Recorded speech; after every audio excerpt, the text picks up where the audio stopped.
As high-growth, scale-up software companies look to reach the next level, international expansion becomes a promising new growth vector. For Insight's portfolio companies based in the US and Israel, making that jump means expanding their go-to-market footprint into Europe. Almost 60% of our portfolio companies in the last 10 years have expanded their go-to-market footprint in Europe, and for obvious reasons. It represents a massive addressable market. Europe makes up around 20% of global IT spend. Expanding that footprint into Europe is a big bet that requires planning and executive commitment.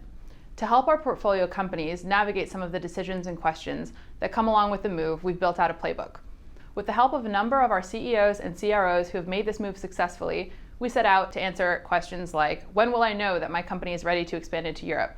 How should we prepare and how should we plan? What kind of team will I need to hire and how do I even hire that team?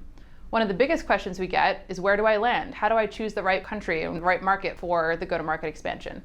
Our framework for thinking through the right place to land is based on the following criteria. 1. Market size and customer concentration. Where are your customers based? And where will your lead gen opportunities be the strongest? 2. Cost, both of talent that you need to acquire as well as the space and resources. 3. Go-to-market reach. For example, London can serve as a hub for the Nordics and Northern Europe, while Amsterdam is more likely to give access to German markets. 4. Product localization requirements. This includes language, payment, as well as workflow nuances.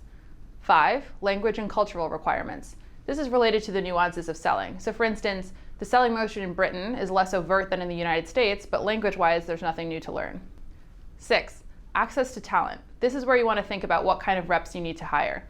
Inside selling and BDR talent is obviously a very different profile from a seasoned enterprise sales rep. Dublin is a great choice for the former, while London or Amsterdam may be a better choice for the latter.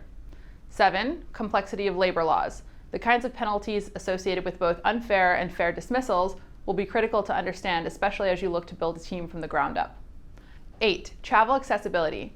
Here's where we think about both how easy it is to get from headquarters to your new go-to-market outpost, as well as how easy it is to get to your customers from this new outpost.